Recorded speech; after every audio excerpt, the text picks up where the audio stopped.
teman-teman, selamat datang di channel ini. Kali ini kita akan memulai perjalanan menarik untuk belajar filsafat dari nol. Mungkin kamu pernah bertanya, apa sebenarnya filsafat itu? Secara sederhana, filsafat adalah cinta akan kebijaksanaan. Suatu usaha untuk memahami kehidupan dan dunia di sekitar kita dengan cara bertanya dan berpikir lebih dalam. Filsafat mengajak kita untuk tidak hanya menerima segala sesuatu apa adanya, tapi untuk selalu bertanya, mengapa dan bagaimana. Dengan begitu, kita bisa menemukan jawaban yang lebih bermakna tentang arti hidup, kebenaran, dan nilai-nilai yang membimbing kita. Yuk, kita gali bersama-sama dunia filsafat yang penuh dengan ide-ide menakjubkan. Nah, sekarang, mari kita lihat sedikit sejarah tentang bagaimana filsafat itu bermula. Filsafat dimulai ribuan tahun yang lalu, tepatnya di Yunani kuno. Para filsuf pertama seperti Socrates, Plato, dan Aristoteles adalah orang-orang yang mulai mengajukan pertanyaan-pertanyaan besar tentang hidup dan dunia di sekitar mereka. Socrates, misalnya, terkenal dengan metode bertanyanya yang sederhana namun mendalam, yang mengajak kita untuk selalu mempertanyakan asumsi dan mencari kebenaran dengan cara berdiskusi. Dari pemikiran mereka inilah lahir berbagai cabang filsafat yang mempelajari beragam bidang, seperti etika yang membahas tentang benar dan salah, epistemologi yang membahas tentang pengetahuan, dan metafisika yang mencoba memahami hakikat realitas. Kita akan pelajari satu persatu cabang-cabang filsafat ini secara sederhana, supaya kamu bisa mengerti bagaimana filsafat membantu kita memahami kehidupan dalam berbagai aspek. Baik, mari kita masuk ke tahap pertama dalam pembelajaran tentang etika. Poin pengetahuan dasar. Apa itu etika?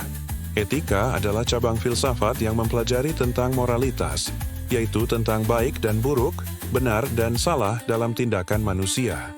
Etika mencoba menjawab pertanyaan seperti apa yang seharusnya kita lakukan, dan bagaimana kita memutuskan tindakan yang benar. Dengan kata lain, etika membantu kita memahami bagaimana cara hidup yang baik dan membuat keputusan yang tepat.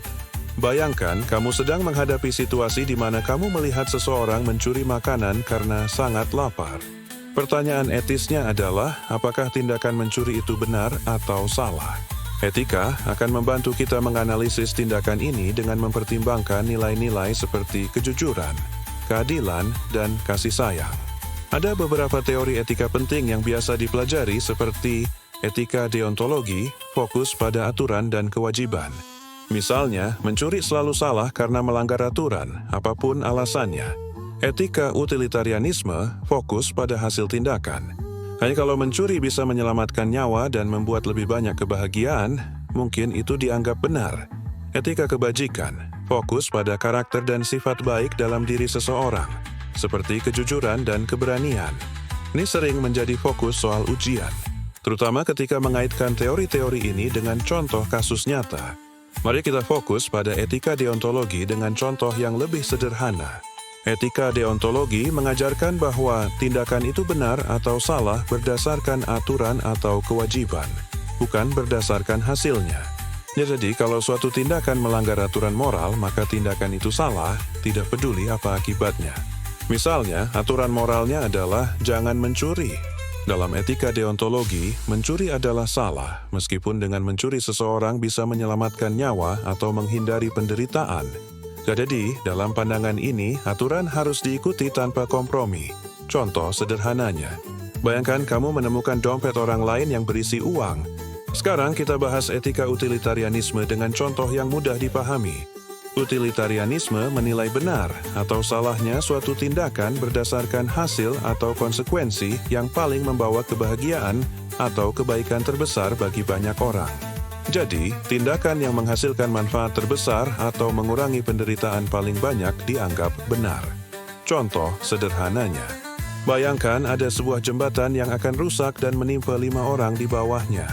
Kamu bisa memilih untuk menekan tombol yang mengalihkan jembatan agar hanya menimpa 1 orang saja.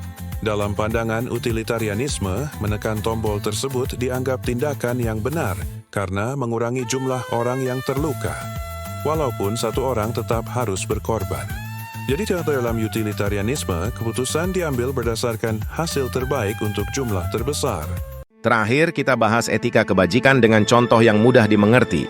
Etika kebajikan fokus pada karakter dan sifat baik yang dimiliki seseorang, seperti kejujuran, keberanian, dan kasih sayang. Jadi surat hanya tentang aturan atau hasil, tapi tentang menjadi pribadi yang baik dan memiliki kebajikan. Dengan memiliki dan sifat-sifat baik ini, seseorang akan cenderung melakukan tindakan yang benar secara alami. Contohnya, bayangkan kamu melihat temanmu yang sedang kesulitan. Seorang yang berpegang pada etika kebajikan akan membantu teman tersebut karena sifat kasih sayang dan empatinya. Bukan karena ada aturan yang mengharuskan atau karena mendapat keuntungan dari membantu, tapi karena ia memiliki karakter baik yang membuatnya peduli pada orang lain.